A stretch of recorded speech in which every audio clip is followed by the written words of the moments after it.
Innal hamdalillah nahmaduhu wa nasta'inuhu wa nastaghfiruhu wa natubu ilayhi wa na'udzu billahi min shururi anfusina wa sayyiati a'malina may yahdihillahu fala mudilla lahu wa may yudlil fala hadiyalah. Asyhadu an la ilaha illallah wahdahu la syarika lah wa asyhadu anna Muhammadan abduhu wa rasuluhu la nabiyya ba'dah. Ya ayyuhalladzina amanu taqullaha haqqa tuqatih wa la tamutunna illa wa antum muslimun. Fa inna asdaqal hadithi kitabullah wa khairal huda huda Muhammadin sallallahu alaihi wasallam, syarrul umuri muhdatsatuha, wa kullu muhdatsatin bid'ah wa kullu bid'atin dhalalah wa kullu dhalalatin finnar. Ma'asyiral muslimin, usikum wa nafsi bittaqwallah faqad fazal muttaqun. Allah Subhanahu wa taala berfirman, "Yauma la yanfa'u malun wala banun illa man atallaha biqalbin salim." Hari kiamat kelak, hari di mana tidak bermanfaat harta dan anak-anak kecuali orang yang datang menemui Allah dengan hati yang bersih. Seorang muslim hendaknya perhatian terhadap hatinya. Dengan bersihnya hati, dengan selamatnya hati, dia akan selamat pada hari kebangkitan kelak. Berusaha menemui Allah dengan qalbun salim, dengan hati yang bersih. Maka segala penyakit-penyakit hati hendaknya dia bersihkan. Dan ini perlu perjuangan sampai akhir hayatnya.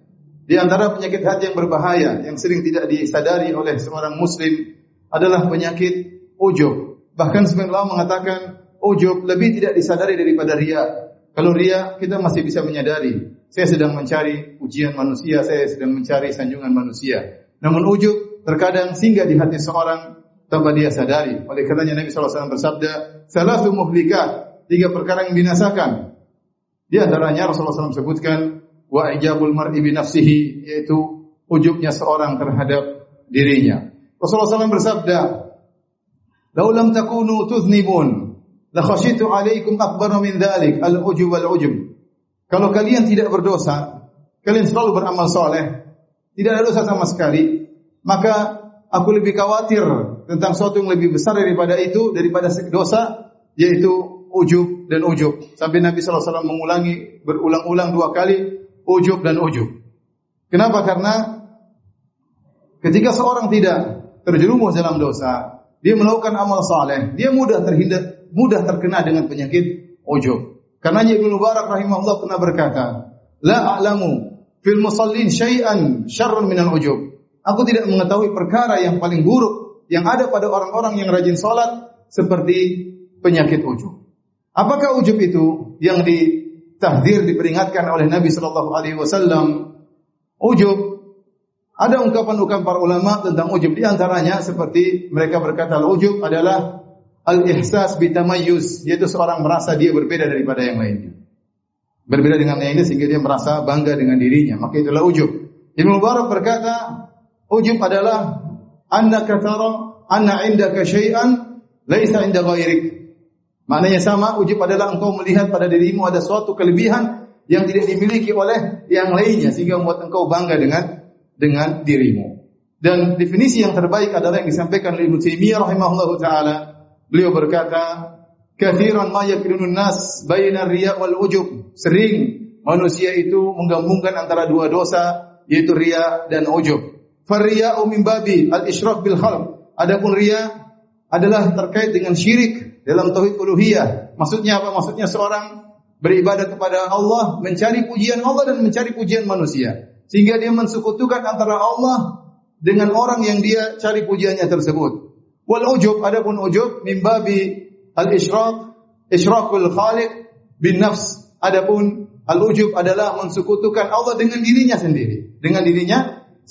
Maksudnya bagaimana? Ketika dia memiliki kelebihan, ketika dia berhasil, dia merasa punya andil dalam keberhasilan tersebut. Dia lupa bahwasanya seluruh keberhasilannya, seluruh kelebihannya, semuanya adalah murni pemberian Allah Subhanahu wa taala. Betapa banyak orang yang berjuang, betapa banyak orang yang berusaha melakukan sebab namun tidak mencapai apa yang dia capai, sementara dia menyangka dia berhasil karena dirinya. Ketika itu dia telah mensekutukan Allah dengan dirinya sendiri.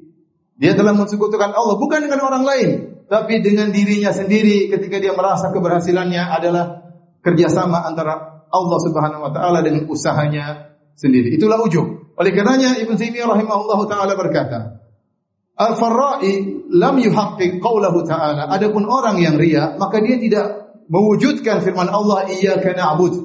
Ya Allah, hanya kepada Engkau lah kami mohon pertolongan. Buktinya dia hanya kepada Engkau lah kami beribadah. buktinya dia masih mencari pujian manusia. Ya. Wal mu'jab bi nafsihi, adapun orang yang ujub dengan dirinya, lam yuhaqqiq qaulahu ta'ala, dia tidak mewujudkan firman Allah, wa iyyaka nasta'in, dan hanya kepada Engkaulah kami mohon pertolongan. Siapa yang mewujudkan iyyaka na'budu wa iyyaka nasta'in, maka dia akan selamat dari riya dan akan selamat dari ujub. Dia tahu iyyaka nasta'in, ya Allah hanya kepada Engkaulah kami pertolongan. Hanya kepada Engkaulah kami mohon pertolongan. Tidak ada keberhasilan apapun yang kami rasakan kecuali karena pertolongan-Mu ya Rabb. Itulah seorang yang bersih hatinya dari penyakit ujub. Ujub adalah penyakit yang berbahaya. Pertama, di antara bahaya-bahaya yang merupakan konsekuensi daripada ujub. Yang pertama, dia termasuk syirik kecil. Karena dia mensekutukan Allah dengan dirinya. Dan ujub akan menghapuskan amal saleh. Fal ujuba fahdharhu, innal ujuba mujtarifun a'mala sahibihi fi saylihil arimi. Hati-hatilah dengan ujub. Sungguhnya ujub itu akan membawa amal pelakunya terbuang dalam aliran banjir yang deras. Tidak ada nilainya. Seorang ujub, pahalanya akan gugur. Sebagaimana riya menggugurkan amalan, ujub pun demikian. Yang kedua, ujub bisa mengantarkan seorang kepada gurur. Apa bedanya gurur dengan ujub? Kalau ujub, memang dia punya sesuatu yang dia banggakan, itu namanya ujub. Adapun gurur, karena dia terbiasa bangga dengan dirinya, sampai pada suatu saat dia merasa bangga dengan sesuatu yang tidak dia miliki. Dia merasa dia lebih hebat dari orang lain, padahal tidak. Sehingga ujub mengantarkan kepada gurur, terpedaya. Dia menyangka dirinya hebat, padahal masih banyak yang lebih hebat daripada dia. Dia merasa dirinya spesial, ternyata yang seperti dia banyak, sehingga dia tertimpa penyakit gurur. Yang lebih berbahaya daripada ini, ujub mengantarkan kepada sombong. Ujub bukan sombong, tapi ujub mengantarkan kepada kesombongan, yaitu merendahkan orang lain. Ketika seorang merasa dirinya hebat, merasa dirinya wow, merasa dirinya punya kelebihan, maka akhirnya dia ghamtun nas, merendahkan orang lain, merendahkan orang lain, tidak menghargai hasil karya orang lain, tidak menghargai apapun yang dikerjakan orang lain, merasa rendah dan merasa hina. Kata Nabi sallallahu alaihi wasallam, al-kibr ghamtun nas. Adapun kesombongan yaitu adalah merendahkan, meremehkan orang lain. Dan kita tahu bahaya sombong. La yadkhul jannata man kana fil qalbihi mithqalu dzarratin min kibr. Tidak masuk surga orang yang dalam hatinya ada kesombongan meskipun hanya sekecil zarrah. Aqulu qouli hadza astaghfirullah li wa lakum wa lisal muslimin kulli dhanbin wa khati'ah fastaghfiruhu innahu huwal ghafurur rahim.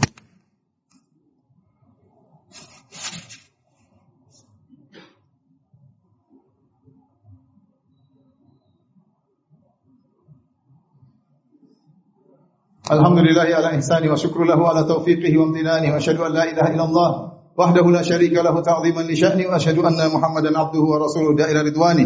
Allahumma salli alaihi wa ala alihi wa ashabihi wa ikhwani. Ma'asyiral muslimin, kita berusaha mengenali kita ini ujub atau tidak. Sebagaimana mengatakan tadi, ujub lebih sulit dideteksi daripada riya. Riya kita masih bisa deteksi, saya sedang riya, saya mencari pujian manusia. Tapi kalau ujub, terkadang kita tidak deteksi. Ternyata kita ujub. Ada ciri-ciri orang yang ujub yang mungkin terdapat pada diri kita. Kalau terdapat pada diri kita, maka segera kita perbaiki diri. Sungguh, ujub adalah penyakit berbahaya. Sebagaimana kita lari dari penyakit riya, kita juga waspada dari penyakit ujub. Di antara ciri-ciri orang terkena ujub, sebagaimana mengatakan yaitu i'dhamul amal. Dia merasa amalnya hebat. Saya lakukan amal luar biasa. Dia bangga dengan amal, dia merasa hebat amalnya. Ya. Dan ini salah satu tafsir dari firman Allah Subhanahu wa taala, "Wala tamnun tastakfir." Kata Hasan al-Basri, yaitu jangan kau merasa berjasa dengan amal solehmu sehingga kau merasa amal solehmu itu besar.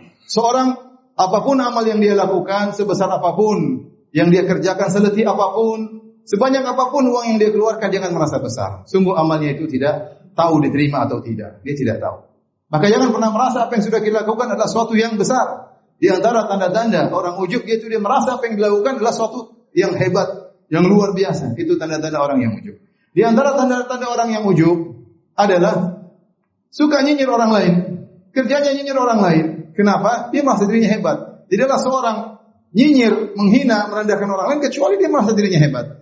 Oleh karenanya benarlah firman Allah Subhanahu wa taala, "Ya ayyuhalladzina amanu la yaskhar qaumun min qaumin asa yakunu khairan minhum." Wahai orang yang beriman, janganlah sebagian kalian mengejek sebagian yang lain. Bisa jadi yang diejek lebih baik daripada yang mengejek. Kata para ahli tafsir, kenapa yang diejek bisa jadi lebih baik daripada yang mengejek? Karena yang mengejek biasanya sombong. Biasanya ujub. Biasanya merasa hebat. Tidaklah keluar ejekan, nyinyiran, sindiran kecuali karena dia merasa dirinya hebat. Di antara ciri-ciri orang yang ujub tadi tidak menghargai kerjaan orang lain, tidak menghargai dakwah orang lain, tidak menghargai ya usaha orang lain, selalu merendahkan. Apa sih dia? Apa yang sudah dilakukan? Bisa apa sih? Apa yang bisa diajarkan? Itu contoh orang-orang yang ujub. Di antara ciri orang yang ujub selalu muji dirinya. Saya yang ini, saya yang telah ini, saya yang telah ini, saya yang telah anu. Dia memuji dirinya. Kata Allah Subhanahu wa taala, "Wala tuzakku anfusakum." Jangan kalian merekomendasi diri kalian.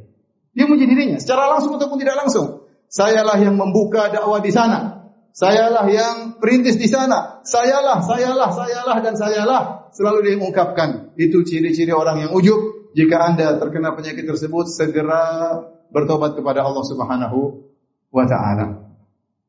Di antara ciri-ciri orang yang ujub, tidak mau menerima nasihat. Kenapa tidak mau menerima nasihat? Karena dia merasa dirinya hebat. Kita diskusi, enggak mau dia terima nasihat. Enggak mau, kita sampaikan enggak mau. Kekeh dalam kebatilannya. Kenapa dia ujub dengan idenya, ujub dengan pikirannya, ujub dengan amalnya, ujub dengan salatnya, ujub dengan dakwahnya, ujub dengan buku yang dia tulis. Dia tidak mau dinasihati. Itu ciri orang yang ujub. Wal iyadu billah. Oleh karenanya jika ada ciri-ciri tersebut, maka hendaknya kita segera bertobat kepada Allah Subhanahu wa taala. Sungguh indah perkataan Ibnu Qayyim rahimahullah taala dalam kitabnya Al-Wabilus Shayyib. Dia mengatakan ada orang masuk surga karena dosa dan orang masuk neraka karena amal saleh. Kok bisa dia masuk surga karena dia berdosa sehingga dia selalu ingat akan dosanya tersebut. Dia bertobat, dia merasa dirinya rendah. Dia melihat orang terjerumus dalam kesalahan, dia tahu saya juga dulu seperti itu. Kemudian dia selalu kalau ingat dosa-dosanya dia menangis. Dia tidak pernah merasa bangga dengan dirinya. Dia pernah terjerumus dalam kehinaan. Sehingga hal tersebut selalu berhadir dalam hatinya. Sehingga dia pun masuk surga karena banyak ibadah yang dia lakukan. Di antaranya ibadah tunduk kepada Allah Subhanahu wa taala. Sebaliknya amal soleh bisa membuat seorang masuk neraka, kata Ibnu Qayyim rahimahullah taala. Kenapa dia ujub dengan amalnya? Ujub dengan dirinya. Ujub dengan dirinya, ya. Maka seorang waspada jangan sampai dia menjadi orang yang ujub. Di antara obat agar kita bisa tidak ujub, lihatlah bagaimana dengan amal para salafus saleh dahulu. Apa yang kita lakukan enggak ada apa-apanya. Kita ini apa yang sudah kita lakukan? Apa kelebihan kita? Enggak ada kelebihan kita. Lihat bagaimana perjalanan hidup Imam Ahmad, Imam Syafi'i, Imam Malik, Abu Hanifah. Lihat perjalanan para sahabat. Kita ini enggak ada apa-apanya. Apa yang mau kita banggakan? Apa yang mau kita banggakan? Semakin kita sering baca perjalanan hidup para salafus saleh, kita ngerti kita ini tidak ada apa-apanya. Kemudian kita harus ingat bahwasanya semua yang ada pada kita hanya titipan dari Allah. Allah berikan kelebihan kepada kita untuk kita syukuri, bukan untuk kita banggakan, apalagi kita sombongkan. Demikian, ma'asyiral muslimin, semoga yang sedikit bermanfaat bagi kita semua. Innallaha wa malaikatahu yusholluna 'alan nabi, ya ayyuhalladzina amanu shallu 'alaihi wa sallimu taslima. Allahumma shalli 'ala Muhammad wa 'ala ali Muhammad kama shallaita 'ala Ibrahim wa 'ala ali Ibrahim innaka Hamidum Majid. Wa barik 'ala Muhammad wa 'ala ali Muhammad kama barakta 'ala Ibrahim wa 'ala ali Ibrahim innaka Hamidum Majid. Allahumma ighfir lil muslimina wal muslimat wal mu'minina wal mu'minat al ahya'i minhum wal amwat innaka samii'un qaribun mujibud da'awat wa yaqdi al hajat. Allahumma ati nufusana taqwaha wa zakkiha anta khairu man zakkaha anta waliyyu maulaha. Allahumma ati nufusana taqwaha wa zakkiha anta khairu man zakkaha anta waliyyu maulaha. Allahumma ati nufusana taqwaha wa zakkiha anta khairu man zakkaha anta waliyyu maulaha. Rabbana atina fid dunya hasanah wa fil akhirati hasanah wa qina adzabannar wa aqimus shalah.